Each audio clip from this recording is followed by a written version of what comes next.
This is the Nancy Stevens Lifestyle Show here on the New Horizon Radio. In association with Haversley, experts in the sale of lettings, estate agency and block management businesses. If you're thinking of selling now or in the next 5 years, get in touch. They're a friendly bunch at haversleygroup.com. Welcome to the Nancy Stevens Lifestyle Show here on the New Horizon Radio. And on today's show, do you want a tip on how to sleep better? What does a wardrobe weed entail? And working with Waterstones with another successful debut novel and another self-help book, which I wasn't keen on. I need your help, whether I should progress with this. And when a reboot fails, and the Strictly lineup is announced, and my guest is Cerus Jarvis from Cerus Botanical Designs. And it is that time of year again. Yes, I know it's only August, September, but the Strictly lineup has been announced. And last week I mentioned that Lavoie was going to be on it, and she's definitely going to be my favorite person to watch. Having interviewed her a few times, she's going to be absolutely fabulous. But here's the lineup. So, as with most years, I've not heard of a lot of people, but I think they've as always got quite the variety. So they've got Harry Akins, who is a former Olympic sprinter and gladiator star. Danny Dyer, they always have to have a reality star, but I think she'll be quite interesting actually. She's a Love Island winner and actress, and her dad, Danny Dyer, will be in the audience. So yeah, I think that'll be quite interesting. It'll be interesting to see how artistic she is on the dance floor. Alex Kingston, actor from ER and Doctor Who. I expect she probably does know how to dance, because most serious actors do dance training when they go to places. I think she's RADA trained, so I'm sure she's probably got some decent moves. Jimmy Floyd Hasselbank, former Netherlands footballer and coach. Well, I don't follow football, so I don't know who this chap is at all. Bhavinda Sopal, who is an EastEnders actress. I haven't watched EastEnders since Dirty Den, or Peggy Mitchell's like, "Get out of my pub." That's a very long time ago. George Clark, who's a social media personality and podcaster. Again, they're very good at getting the sort of younger demographic involved. They did that. They've done that with most the last couple of years. Actually, they've had sort of social media stars, and that does work really, really well. Lavoie, as I said, I mean, she's just going to be absolutely fabulous. By her own admission, she's not a dancer, but she is fabulous. And she said her normal day wear is stilettos and sequins, so she's going to be right at home on the dance floor. Chris Robshaw, former England rugby captain. Sports stars have always done quite well previously, but in the early days of Strictly, not latterly actually, people like Darren Goff and Mark Rampecash in the early days of Strictly, they won. So, but no sports star has won for a very long time. So it'll be quite interesting to see how he fares. Obviously, they have the discipline, and they understand how to work really hard. So sports stars are always good contestants, because they have the right mindset and they're never going to complain how tired they are. Ellie Goldstein, model, actress, trailblazer for inclusion. She's the first Down syndrome person to appear on Strictly, and she looks like a bundle of joy. She looks like she loves dancing, and again, I think it's going to be a really sort of fun thing to have Ellie on. She just looks, as I say, looks like a bundle of joy. Ross King, who's a television presenter and ITV correspondent, so he's very Hollywood, so I'm sure there'll be lots of sort of Hollywood stories being dropped in and name dropping, but yeah, they'll be interesting to see. Karen Carney, former England footballer and sports pundit. Again, I don't know anything about football, but she's a sports pundit, so again, that's quite interesting, probably very confident. Christian Nairn, Game of Thrones actor and DJ. Well, I've never, full disclosure, watched Game of Thrones, so I don't know who this chap is, but he looks like a great hulking Viking kind of person, very strong, so it'll be interesting to see. And again, Game of Thrones was so big, that following will obviously be invested in his journey, the J word already. Stefan Dennis, Neighbours actor and singer. Gosh, this is taking me back to when Neighbours was really, really big in the 80s. I had quite a crush on him, actually. It's a mum crush now, actually, because, he's more of a silver fox now. But I think, again, all the Neighbours and Home and Away sort of Aussie soap fans will be investing, and definitely the mums. Thomas Skinner. This is quite a controversial signing. Thomas Skinner was on The Apprentice, I think about 4 or 5 years ago, and he's very fond of saying the word bosh a lot. He's quite active on social media and has some quite controversial opinions, so that'll be an interesting one. And Vicky Patterson, who is a TV personality from Geordie Shore, she's got a podcast as well, so quite larger than life. So yeah, quite a mixture. So I think we're going to have a lot of variety, and I'm really, really excited to see who people are going to be paired with. That's the exciting bit. And I always love the launch show because people say, oh, they never say who they want to be paired with in case they aren't paired with that person. But when they go on the launch show and they are paired with the person, they have to go, oh, I'm so happy I hoped it was you. You're obviously not going to say otherwise. So the pairings will be really, really interesting. But yeah, I'm very excited. And for me, this is when TV gets really, really good going into the autumn. So Strictly, here we come. Cineworld Milton Keynes offered me another reboot, a little less successful than the last one, Freakier Friday. Freakier Friday picks up 22 years after the beloved 2003 Freaky Friday, reuniting Jamie Lee Curtis and Lindsay Lohan in a generationally tangled body swap comedy. This time not just mother and daughter switch places, but two daughters join in the chaos, resulting in a four-way swap. Make of that how you will. I really wasn't a fan. I mean, Jamie Lee Curtis is the best thing about this movie. She does have quite good comedy chops, actually. But it was just, oh God, I just found it cringe and overacted. And I just feel Lindsay Lohan is just, I know she's been through so much publicly and I wish her well, I really do.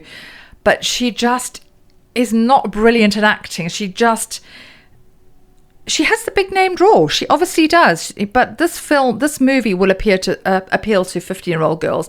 It was not appealing to this nearly 60-year-old woman. And my sister, who is a big fan, I mean, she's more of a fan than I am, she wasn't sort of engaged at all. It just felt very jumpy and confusing. And I mean, it was confusing enough when it was the mother and daughter swap, but then the fact that there were four of them, I got really confused with the names and who was swapped with who, and it just felt a bit of a mess. And what I didn't really understand was the reviews. So Freakier Friday got 4.5 reviews on Google, and Naked Gun got 3.3. Honestly, there is no accounting for tastes. I know that it is subjective, but I really, really wasn't engaged. It was quite high. It felt like a high budget film. Lots of lovely costumes and the scenery was beautiful. But it just felt trite. It felt silly, and I really, really hope to God that they don't do another reboot of this and have even more Freaky Friday or something in 10 years' time, because I was not invested. But if you're a 15-year-old girl, Freakier Friday is on at Cineworld Milton Keynes. I'm working with Waterstones. I've got 3 books I'm going to talk about. I'm going to start with a positive, which I think one should always do, and it's the Night Lagoon, and a debut novel, a riveting jungle thriller. Jo Morey's debut novel transports us to the seductive yet perilous heart of the Belizean jungle. The author is a big fan of Belize, and it's set in Belize, and you do really feel like you're immersed in kind of jungle life. She writes so beautifully. It's really evocative writing, and you can almost feel the humidity and the beautiful plants and the sort of feeling quite enclosed and claustrophobic in the jungle. But it's it's a really compelling book, actually, but quite disturbing. So Wittering Lodge, Stan Creek, Belize. In the dead of night, lying in her father's jungle lodge, Layla watches her partner Aid sleeping, her mind racing with everything that's brought her to this moment. The heady Caribbean holiday when they first met, the rum-fueled passion that day creeps into something darker, the secret she discovered in a hidden nook of the lodge revealing a devastating past. Above all, she thinks about the impossible decision she must make before dawn. Does she stay silent and protect this newfound paradise, or does she confront the lies which run as deep and dark as the lagoon, surfacing a dangerous truth from which there is no return? Oh gosh, it's quite the book, actually. As I say, we through 2 timelines. As I say, Layla's present day turmoil, isolated in her father's remote jungle lodge, and flashbacks to how she ended up there. And when her botanist father falls ill, she and her children go to Belize with her partner Aid, seeking escape, but finds the paradise is not quite what it seems. I do think Jo Morey handles with authenticity and sensitivity. There's some really difficult subject matters there, and I think I was frustrated. The only thing I was frustrated with was Layla's sort of passivity towards Aid. When he's potentially not up to no good. I don't want to spoil it for you, but there's a dark undercurrent there. And I mean, it was interesting because I think as a woman, it makes me uncomfortable reading about women who stay with men who don't treat them very well, because I have been that woman.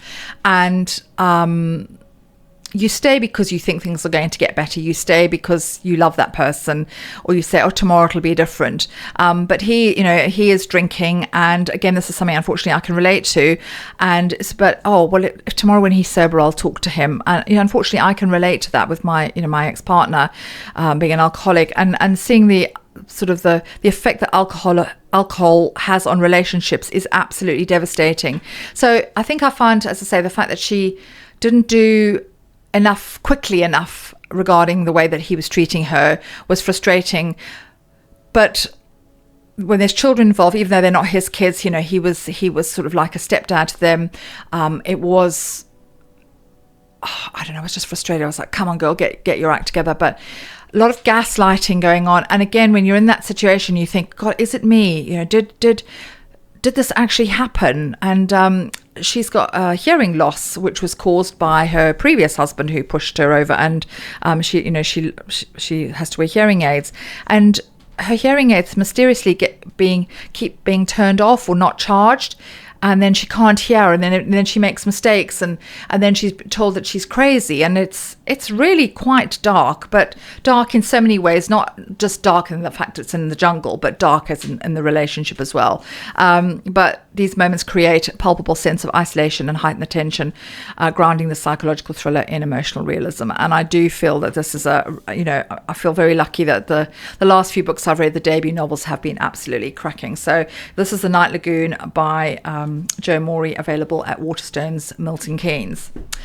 But there's a couple of other books that I want to talk about because, as I've said before, I'm always honest. I don't want to just go, it's all sweetness and light, unicorns and rainbows, and every book is amazing, because every book isn't amazing. This book I tried to read, it's called All Fours by Miranda July. And I thought, well, what an interesting title, and what a great author's name. And it's a Women's Prize shortlisted for fiction 2025. I just couldn't get into it. I found, again, as I've always said, if I don't resonate with a character, or I don't feel like I like the person particularly, I'm just not going to be emotionally invested. And right from the get-go, I found this particular woman, what was her name? I just found it frustrating. She wants to go on a road trip because she's sort of hitting her, having a midlife crisis, and she leaves her husband and her child to go on a road trip across the States. What I didn't really understand was the way she referred to her child. So her husband is called Harris and her child is called Sam, but she refers to Sam as them, and it didn't give any sort of clarity as to what gender the child was. And I know it shouldn't matter, but I do think some sort of background would have been helpful, because I was thinking, have I missed something? Is it a boy or a girl? And I know it shouldn't matter, but it just kind of annoyed me. It felt a bit presumptive, actually. So I gave up after a couple of chapters. So All Fours was definitely not my cup of tea. But I do need your advice, readers, listeners, viewers. Diary of a CEO, Stephen Bartlett. Hugely popular podcast, over 1 million copies sold. I really, again, I tried to invest, no pun intended, into this book, and I've watched a couple of his shows, a couple of his podcasts, and he's having a bit of backlash now. And I think this happens a lot when someone becomes really successful.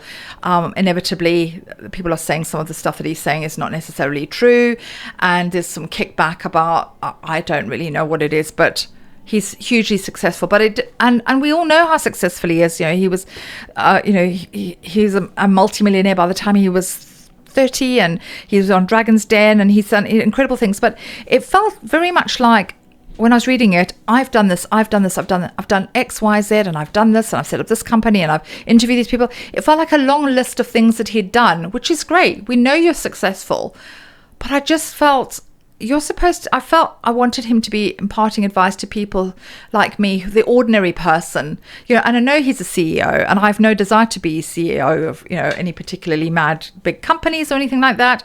But it didn't feel like there was any sort of humility in this book at all. Whereas when I read Mel Robbins' book, Let Them, I definitely felt that she was humble about the mistakes she'd made. And for me, resonating again with the character, the author has got to work. But I'd be interested to know if you think I should persevere with Diary of a CEO. Please do let me know. I'll be really, really interested in your comments.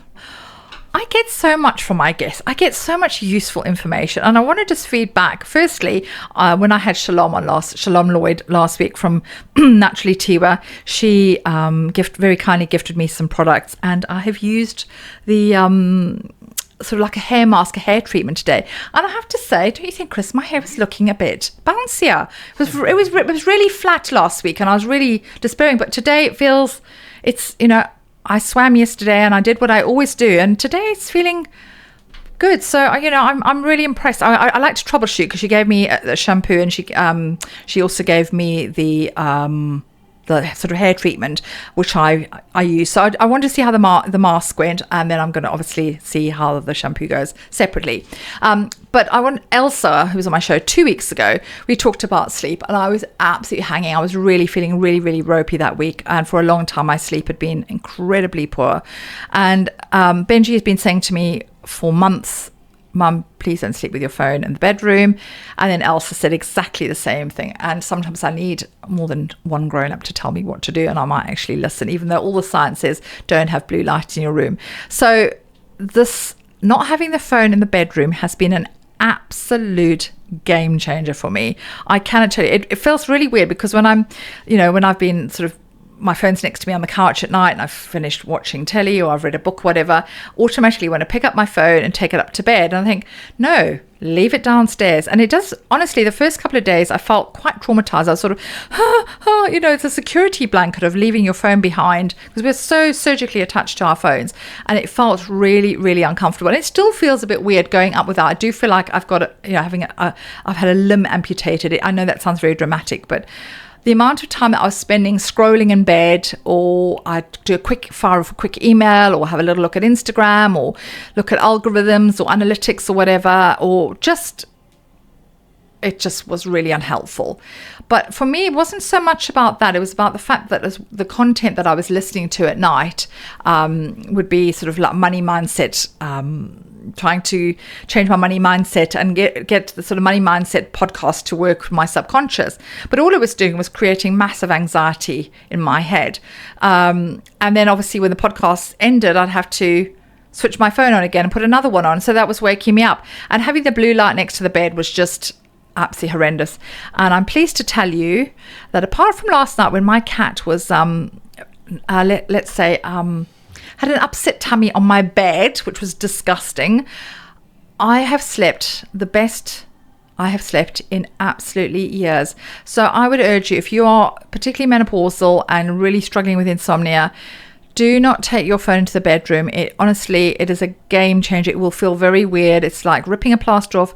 Give it a go. You've got nothing to lose except having a decent night's sleep. So thank you, Elsa. Thank you, Benji, for that wonderful advice. And thank you to Shalom for my lovely hair mask.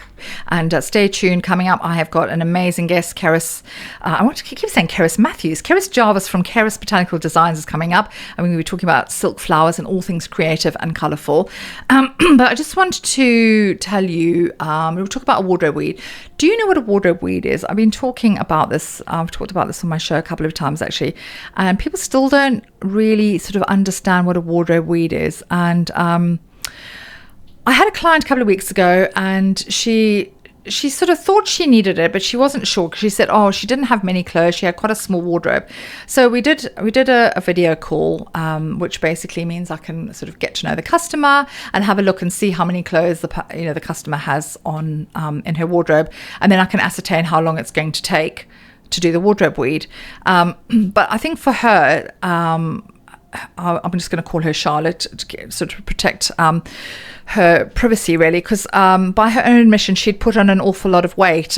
She'd had a sort of medical issues, so she'd gone from a size 10 to sort of an 18 in the last 4 years. So a lot of her stuff didn't fit her. So I knew that she needed it, but she wasn't sure how much she needed because she didn't have that many clothes. But the clothes that she did have were not bringing her joy because she was trying to cover up because she'd put on the weight. She was feeling very uncomfortable and wearing baggy clothes and sort of pulling things down. And that actually just makes you look bigger than you actually are. So I will always say, no matter what size you are, whether you're a 6 or a 26, please show your shape. It's so much more flattering. And I also had to sort of try and cure her of a skinny jeans habit, because when you wear a very narrow trouser or jean, what you end up doing is looking like an upside down triangle. And it's about creating the illusion of a waist. So even if you don't have a waist, I want to sort of create the illusion of going in at the waist and then sort of out at the hips. And even if you have hips like me, I still want to sort of enhance my waist. So for me, skinny jeans or anything very narrow just exacerbates that. And if you're very wide on top, i.e. sort of quite a strawberry or apple, that's going to make you look even more triangular. So getting customers to change their opinion or change their mindset on what to wear on their sort of trousers wise or jeans is really, really difficult. But once I was there, and she was really nervous, bless her, but once I was there, we went through everything. I said, when did you last wear this? She tried things on, they didn't fit, they didn't bring her joy.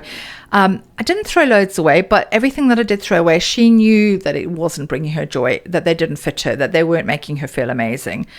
So quite a small, as I say, quite a small wardrobe weed. It was only 2 hours, but everything that I took away, she was really happy. And there were a few nice pieces that I recommended that she put on Vinted, and then we will sort of build up color as well. And she looks amazing in color. She's got very sort of Mediterranean skin, so she looks fabulous in really, really bright colors. So getting her to introduce color is a way of sort of building her confidence as well. So the wardrobe weed went really well. I think she thinks she didn't need it at the end, but I got the most wonderful glowing testimonials saying, thank you so much, Nancy, for making me look at my clothes differently, for making me actually open my cupboard in the morning and think, oh, I've actually got things to wear, rather than, oh my God, I've got nothing to wear, because we only wear 20% of our clothes 80% of the time. So very scary statistic. But if you are if you're keen to find out a little bit more about wardrobe weed, just drop me a DM at _NancyMK_ and I can organize for a free video consultation, and we can just, no obligation, we can just talk about what you're after and how we can make you feel better about yourselves, because as I always say, there's no such thing as the wrong body, only the right clothes. And I'm delighted to be joined in the studio by Cerus of Cerus Botanical Designs, floral artist with over 25 years experience, including creating flowers for the late Queen and working on about 180 weddings a year in her time. She now specialises in stunning silk flower arrangements for private and corporate clients. Welcome. Good morning. We're very excited to have you in the studio. Lots to talk about. We're seeing how much floral we can actually wear. Absolutely. When I got dressed this morning, I was thinking, I've got the most florally feminine person I know. Apart from me, I'm thinking I really have to up my game today. And I was thinking, pressure. yeah, but I think we coordinate quite nicely actually. Absolutely. But I had to wear flowers. Are these arum lilies? Yes. Yes. Very beautiful. Thank you.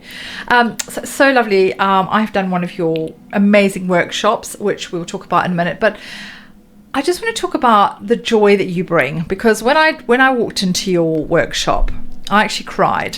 I mean, I need to, for context, explain what Cerus's workshop is like.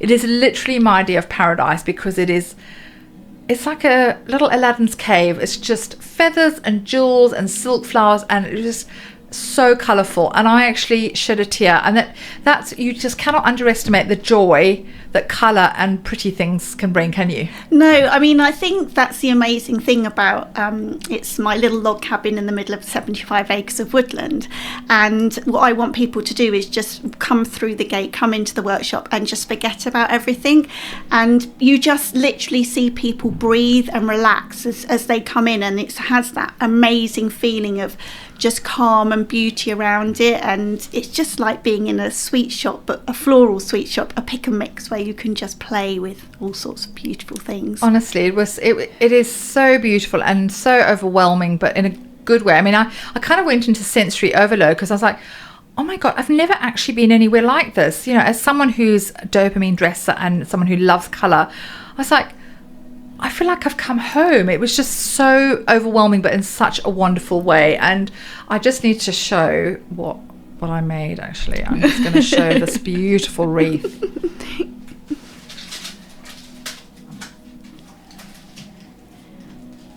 Look at that. I've shown this before. I brought it in before. But honestly, this was the easiest thing I ever had to make in terms of colour, because it was a peacock workshop, so all my favourite colours. And I love the fact that, you know, the base is the sort of the kind of wreath bit, and then you just said just go for it. Yeah, there's no right or wrong way to do it. And that's what I think I find with a lot of people that come into the workshop. They regress back to art classes where at school, where everything was very regimented and there were rights and wrongs. Here I don't want there to be a right and a wrong. I just want literally people to play. And one of my girlfriends came to my workshop once and she said, I give people permission to play. And you know what it's like. I have all these little pots and jars of so many different things. It's nothing's uniformed. And I do a demo, and you can see everybody freaking out as I'm doing the demo and them going, there's no way I can't do that. And you can see the panic. And I'm like, you can do it. And we literally, like you, we did the foliage bit first. And everybody loves the fact that the vines are the byproduct of the wine industry. So the more you drink, the more you help me as a florist. So I'm always really grateful for that. And then you just get to play with all the beautiful bits. And the great thing is that I can have 10 people at the bench and everybody will have the same materials, but everybody will make something different and everybody's personalities come out. And some people are real extroverts and some people are very regimented, and it's just, I just love it. So can you tell by mine what I am? I think you're pretty subtle, Nancy. Not. I just love the fact that you went home with like a flower in your hair, and you could just see that you were like, I just want it all. I just want it all. And can I get this in? And can I get that in? And then your sister would choose something, and you're like, ooh, I need that. And I just love it. It was and it was such a lovely thing to do together. But honestly, this is so pretty. I'm really proud of it because, as you say, you don't need any skill. You leave the art class structure and the regimency of school behind, and it was obviously it's the feathers, it's the silk flowers, which is obviously we'll talk a bit more about that in a minute. It was all the sparkly stones and the glitter and the peacock. Oh my goodness me, it was just too beautiful. And I think it was, as you say, it was just, I was literally a kid in a sweet store, except with no calories. Yeah. It was absolutely brilliant. And it was a lovely thing to do with my sister, actually, because, my sister and I are very different. She's massively introverted. So her approach was very different. But she's more creative in that way than I am, in terms of that she has a gardening background. Well, you could see her horticultural side coming out. So she loved all the foliage and everything first, whereas you were like, colour, sparkle, glitter, and she was very much led towards the foliage side of it. And then her wreath was sort of more pared back, but very beautiful. And I love how she used her two big orchids to create like a crescent, and I'd like, I've never thought of doing that. So I actually learn from the people that come to my bench. They inspire me, which I think is an amazing thing. And that's why you're a good teacher, because you're inspired by your pupils. Yeah.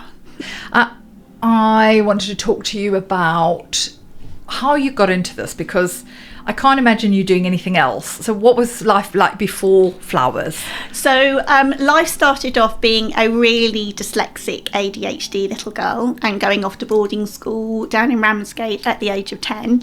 I went to boarding school at 10 as well. Yeah, so the M25 hadn't been built, so my poor dad would have to drive from Milton Keynes to Ramsgate, and I would go to school and I would get my 10 pences and phone home, and my dad would go, are you all right? I was like, yeah, I'm fine. And then can I speak to Mum? And so he's like, are you going to cry? No. And my mum would come on the phone and go, Mummy, can I come home? But anyway, going to that school purely for dyslexics really made me, and it made me very proud of being dyslexic. So school was a massive struggle, and I came away with no qualifications, but I got a YTS apprenticeship at John Lewis's here in Milton Keynes. And over a period of time, I did about 9 or 10 years working for John Lewis's, and I just fell in love with merchandising. And then my mum happened to set up a florist, and that's how I got into it. And it just started one Saturday, 2 Saturdays, and then before I knew it, I was working there full time and just loving it. Just amazing. Did it feel like when you found flowers that you'd come home? 100%. Wow. It literally was like nothing was a struggle, and I could literally pick things up and put them together and something amazing was built. But I couldn't ever explain to you what I see. So as I'm wandering around, I will see stuff and I will already see it as a finished product. So yeah, it's always just been so deep in me. Yeah. But it was never, like we were saying about school, you were never taught those. It was always painting and drawing. There was never that other side of the arts that I was exposed to. And yeah, just literally would start creating, and the trends and the fashions and the colours are always changing. So obviously that I was really drawn into that. So you love colour. So that must have felt like a natural, a natural sort of pull, because obviously you're working with nature's own beauty, the incredible colours that nature creates. Do you have a favourite flower, or is it like choosing your favourite child, which I know you only got one child, so you don't have to do that? I think it really varies. So a daffodil will definitely be my one of my favourite flowers, because when I had my first flat I had no money, so I could go up to Leighton Buzzard Market and buy a bunch of daffodils for £1. So they always resonate a really good feeling. But I don't think you can beat a beautiful English garden rose in full bloom. And it just really varies, because then other things will come and you think, oh, I really like that, or that's really stunning. And yeah, just the colours and the smells and everything together. And when you're combining something, sometimes you wouldn't necessarily think of putting things together, and then it just comes together and you're like, oh my goodness, that works. So when you trained, did you, was the course quite prescriptive, or did you just go for it? So I went to college, and it was a very old-fashioned course. I did a BTEC, and we had an amazing florist at our bench called Marion, and she had worked in the top florists in London, and she was amazing. And I would come back each week from college and show her what I had to do for my homework. And one day she went, Margaret, so that was my mum who owned the florist business, we're not sending her to college anymore, she's going to stand next to me, and that's where she's going to learn. And that's where I learned at the bench. And when you're turning out between 3 and 7 or 8 weddings in a weekend, it's sink or swim. You just have to get on with it. And I learned from an amazing florist, and my mum as well. That's incredible, that the mother-daughter relationship that you have, and I know you have that really special bond with your own girl as well. Yeah. And do you think that you'll pass it on to Elanine as well, in terms of like, when she has a child, it'll be the same? I really hope so. And she's got that real artistic-y side. So if I've got a load of vases that I've used for a long time and I'm bored of them, I will give them to her, and I will say to her, I need these revamping. And so she will do splat art on them or marbling, and all of a sudden I've got these amazing new vases that I can use for my contract work. And she comes and helps me and does bits and pieces. So yeah. Such a lovely thing for you to share that, because for me, as I said earlier, sharing doing the workshop with my sister meant so much, because you don't have to talk. You just, as you say, you lose all your stress when you walk in and you're at the bench and you're in your little zone. But we were kind of united, because we were looking at what each other was doing, and so hers was much more pared back and much more sort of horticulturally based, and mine was just like massive mad sort of thing of colour and sparkle and thing. But it must be so interesting for you to observe how people approach things as well. Yeah, completely. And when Mum and I were working together in the height of her floristry business, I would be the one that would do all the really small intricate stuff, because she couldn't bear doing that, and she would be the one that would do everything very uniformed and very tidy. So if we had 8 or 9 table centres that were all rose balls to go up high, there's no way on God's earth I could have done that, because my ADHD brain just couldn't cope. But if they wanted something really wild and way out there, then that would be my thing. And I used to think, why on earth have I got to do all these buttonholes and these corsages? But now that's what's happening in my work with my wreaths and everything, because it's just an extension of it, a slightly bigger version.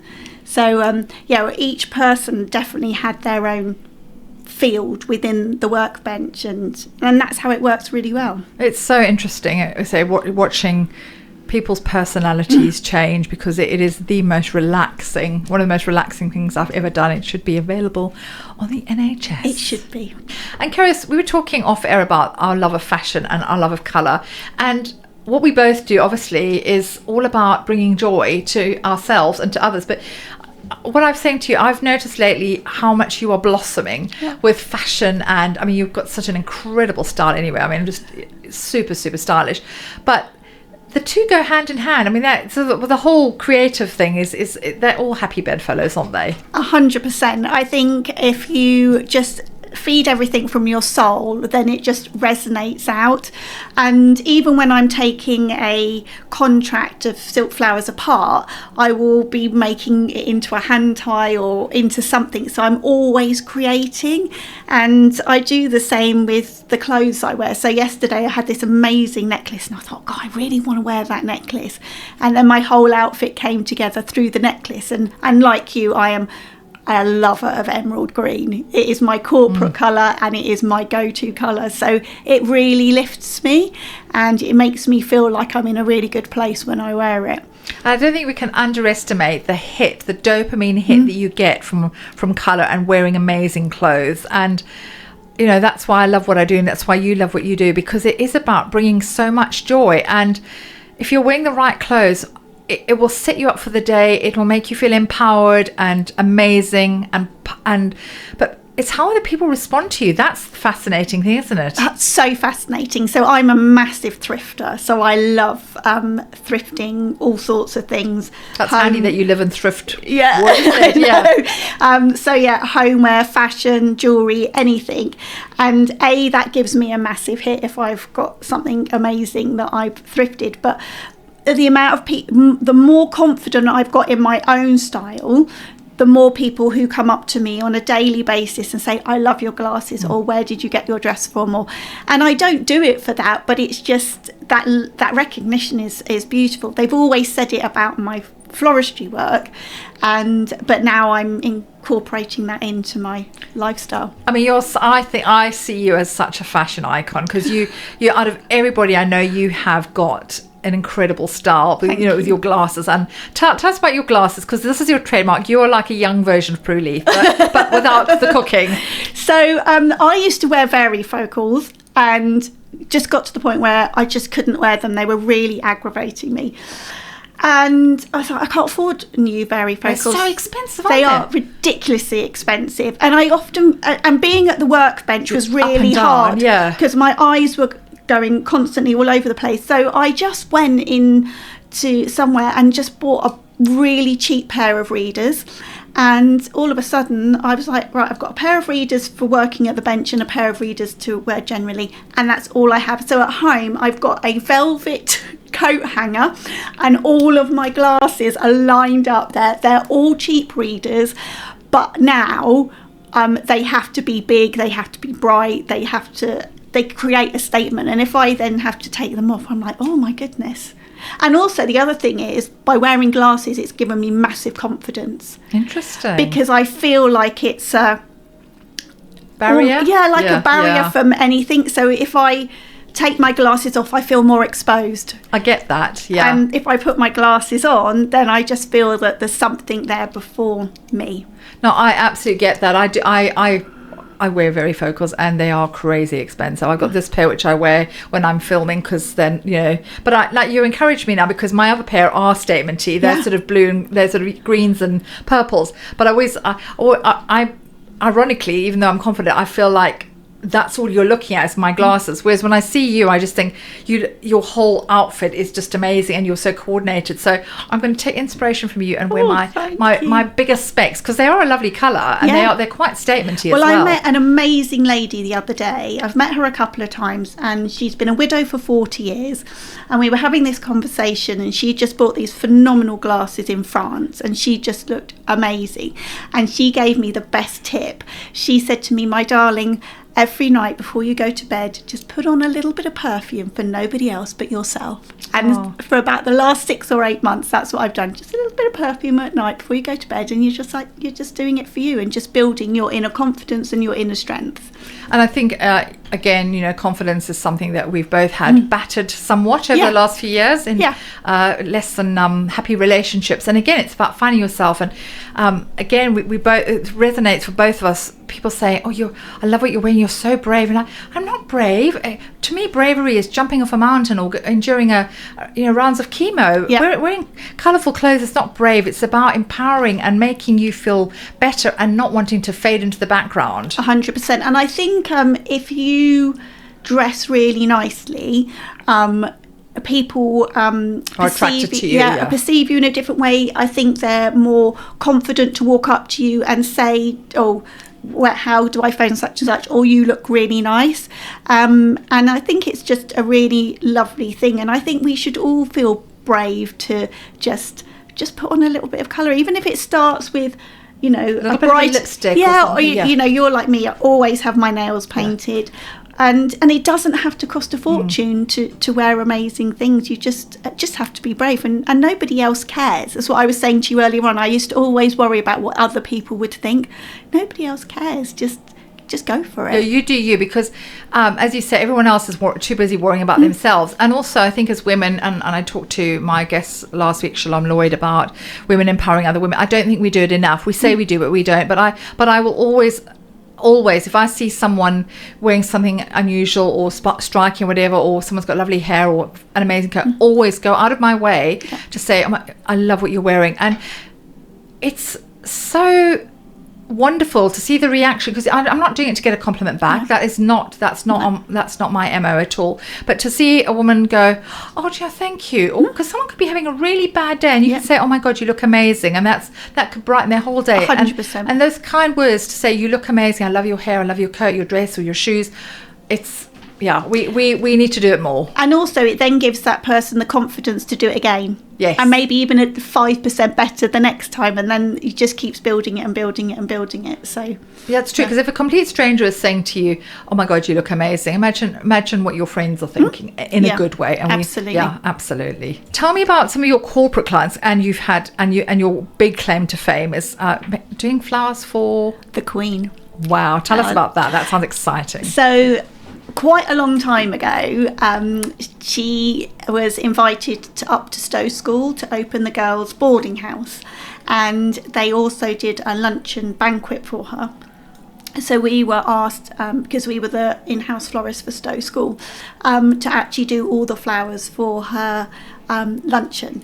And so we did long, thin displays with all sort of autumnal colours with dark brown orchids, and there's a beautiful rose called a circus rose, which is sort of a yellowy orange browny tinged rose, and hypericum, and then all the fireplaces all had beautiful flowers. But the funny thing was that my mum and dad went to finish off everything, and they were being ushered out by security, who were being ushered out by the painter and decorators.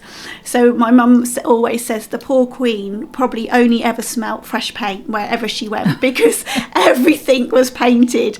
But it was a massive honour. A massive honour to do something so beautiful for her. And you've got some great clients, haven't you? I mean, Whittlebury, David Lloyd. Yeah, so I do the silk flowers up at David Lloyd in Milton Keynes. So if you walk in and see all the big displays in reception or in the spa, they're all created by me. And it's lovely when you walk in with something, different people's reactions. Some people go, oh, I really like that one, or, I prefer that one. But yeah, and they're always going, Cerus, can you go a bit smaller? And I'm like, no, big. Yeah, I'm extra. I want to see my displays from the barrier at the far end of the car park. Exactly. And so why silk flowers are not real?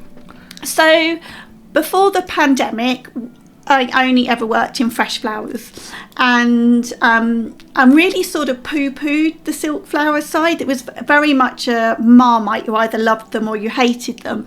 And then during the pandemic, we actually lost a lot of our growers. So either they went bust or they retired. And when I say the growers, I'm talking sort of Holland and around the world. And I don't know if you know how they buy flowers. Yeah, because I've had Roz, she runs Fieldgate Flowers. So yeah, a little bit, but it's quite an involved process, yeah, isn't it's it? massive. So if it's Valentine's Day, the whole world is buying at the same time. So literally you're competing against that, whoever else is buying. So that's why the prices go up. Ah, okay. And so what happened after the pandemic was that we really didn't have a massive array of flowers to buy from, and the quality wasn't so great and the price was crazy. And working within the hospitality trade, lots of them were really struggling to invest. So with a few of my clients, we literally sat down and said, well, why don't we start to work with silk? You know, you can have these amazing displays. They're going to be bigger than what you would have in fresh, because I can invest a month's worth of money into one display instead of 4. There's no maintenance, nothing's going to die. So if a really important client comes in on a Monday and another one comes in on a Friday, they're going to see the same look. And that's how it sort of grew, really. And because they hire them from me, I don't have to watch the gold coins as much, whereas if I'm working with fresh, I have to count every penny that I'm putting in. Whereas when I'm working with silk and I know it's coming back to the workshop, I can just keep growing it and growing it and growing it. So yeah, it's so wonderful, because as you say, it's about longevity. And you know, my wreath I've got now, I have that for the rest of my life. And I had, when I got married, which was 30 odd years ago, I had silk flowers, which was quite a progressive thing to do then. And everyone was like, well, why are you not having real flowers? But for exactly the same reasons, you know, I wanted, yes, of course, the smell, but I wasn't that bothered. I have a trick. Pardon? So I spritz my silk. Oh yes, of course you do. Yes, so and the quality of them now is so amazing that it's so hard to tell. But I still have mine 30 years later, and the reason I wanted them was because I wanted anemones and they weren't in season. And I have these beautiful bright peacock colour flowers. Nothing's changed in my hair and my bouquet, and I was able to use that bouquet when I had my boys christened. I was able to, you know, so I wouldn't have been able to do that with real flowers, and I can pass that on if my kids get married, if they want that. You know, little bits of that, you know, and the very, you know, these flowers are pretty much what I had in my wedding bouquet. So that's why I sort of felt really emotional when I came to the workbench to sort of think, gosh, you know, I've come full circle, literally. Absolutely. So it's such a wonderful medium to work in. Yeah, completely. I mean, some of the silk flowers that I work with on a daily basis are older than my daughter, Elenine. So they're 19 years plus. And people often say, oh, you know, it's not good. You know, we should... it's not so great for the environment, but actually when you buy them, that's it, you've just got them, and I clean them and I pack them away, and then I just use them and use them and use them again. But that to me is sustainability. Completely. Yeah, it's just amazing. Not travelling thousands of miles on a weekly basis. And also the other thing is that, you know, if you want a look, so you could invest in some really good silk, but then you could still put your fresh foliage in with it, and you could still put some fresh flowers in with it, but you've got a bigger look for your money.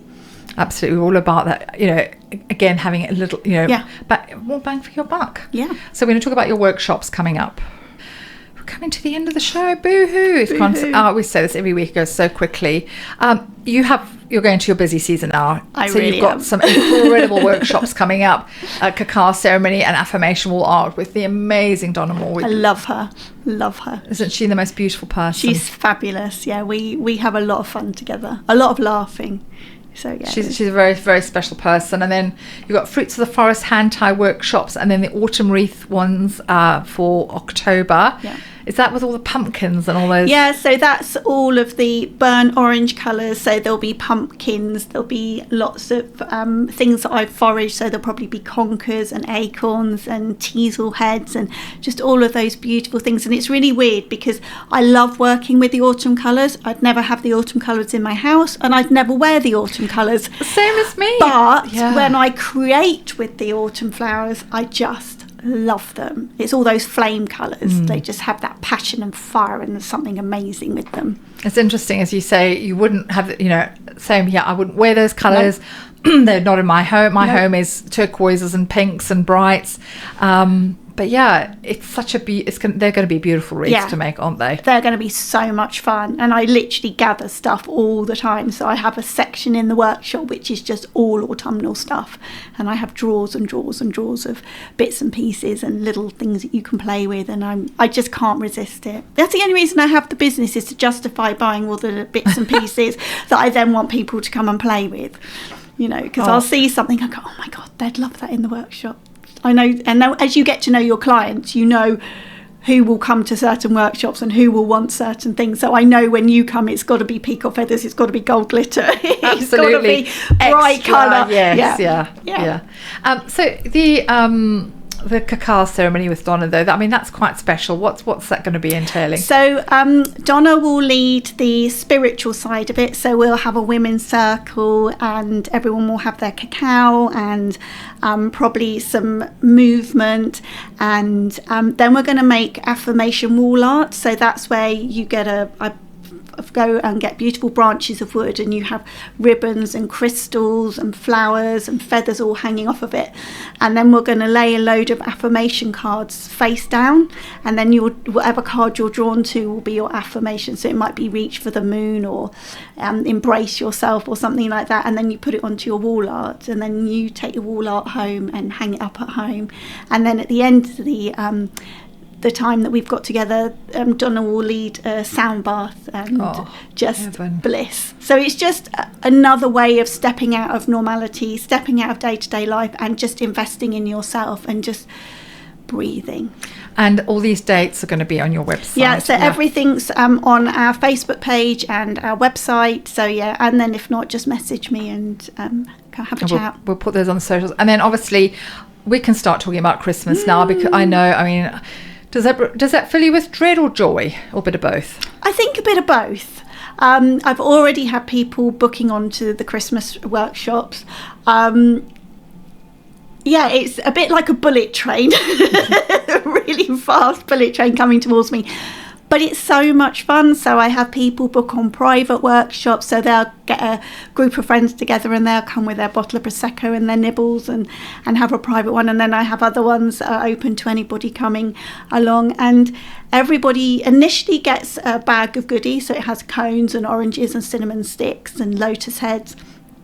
And then loads of Christmas foliage. But there's always the goodies table with all the other bits and pieces on, and lovely velvet ribbons and tartan ribbons, and so I have a massive area in the workshop which is just packed away for Christmas at the moment. But it's just amazing. And then obviously last year I got taken overseas to go and do them in Prague and Geneva and Amsterdam with an events company, and so I think last year, all in all, between us, I think we facilitated nearly 700 Christmas wreaths. Amazing. So I knew about it at the end of Christmas. I bet you were like, I never saw another Christmas wreath in my life. Well, I'm looking forward to that. That's something I would definitely do, because I love the peacock one. Obviously, just totally obsessed with that. And I love the idea of the sort of autumn pumpkin one, but Christmas, that's something, it's signaling that Christmas is imminent, and the smell and everything. It's just, that's going to be very, very special. And how do you how do you sort of sell it in terms of, is it word of mouth, or has it become testimonials? I think it's a bit of everything. So wreath making is really hot at the moment. People love coming and doing it, and particularly Christmas wreaths. And we're in the middle of 75 acres of woodland in a log cabin. We've got a Christmas tree business, so the ambience and coming into our Christmas shop, it's just a full-on Christmas hit. And I think because they're so reasonably priced, that people just feel actually they can afford to go and do it. And so it's testimonials, it's word of mouth, and it's just like one friend will suddenly say, oh, can I bring 6 to 10 people to the workbench? And and that's how it's just grown and grown over the last few years. And how do we find you on the socials? So I'm mainly Facebook, Cerus Botanical Designs. I'm starting to pick up on Instagram a bit. I'm really not socially media-y. You're going to have no choice. I know. Kicking and screaming. And then I've got my Facebook page. But anybody can just... It's a good thing about having an unusual name. There's no one else with Cerus. So you can just find me and then you can message me privately as well. And you've got wreaths in a box as well. I'm intrigued by this. So what this looks like a pizza box. It does look like a pizza box. Well, it is actually a pizza box. So in here, you can actually buy a wreath kit. So the other day I had a lady who had a hip replacement, so was stuck at home, was really bored, wanted something to do, and she actually bought the sunflower one, I think it was, and so sent it off to her, and she made it up. So we have sunflowers, we have the peacock feather ones, and this is all lovely, a mix and match. So if you've got the kids at home or some teenagers that you don't know what to do with over the next few weeks, it's a really great way to get arty. It's so pretty and way more beneficial than pizza. Yes. Oh, it's been so lovely. And you've got something there I have. Hold on. You can take the pizza. So I got up early this morning and went for a little forage to make a fruits of the forest bouquet. So this is all stuff that I went and got from our wood, so just literally outside my workshop. So these are the type of things that you can make in September if you come to our Fruits in the Forest workshop, and that's for you. Oh, thank you. It's got your purple. Now, it was very good. I didn't put the glitter on it because I knew we'd get into trouble if we glittered the studio. Thank you. And they're so pretty. They're really kind. And I know that's going to last as well. Isn't that just beautiful? And these smell, the buddleia, it always reminds me of the smell of honey. Yes, they it's like really sweet honey, and the butterflies love it. But yeah, all of that will just dry and... So kind. Aren't I lucky?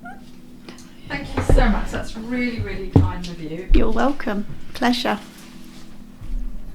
And all my colours thrown in there Absolutely. as well. So like a little nod to the purple. So Cerus, it's been an absolute joy. So I, having done a workshop, cannot recommend enough. You're welcome to post my testimonial again, because it was a 5-star review rating from me. And as I say, really looking forward to the Christmas one, which will come around very, very quickly. Very quickly. But thank you for bringing joy and colour and just making something like this, which is actually really good for the soul. So good. So good for the soul. And we need to be doing more of this because life is so frenetic and so busy.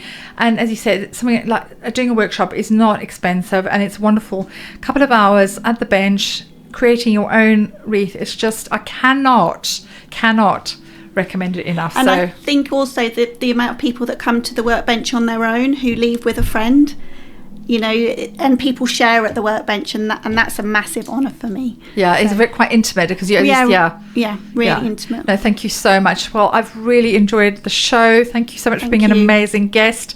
If you'd like to contact me, please message me at _NancyMK_.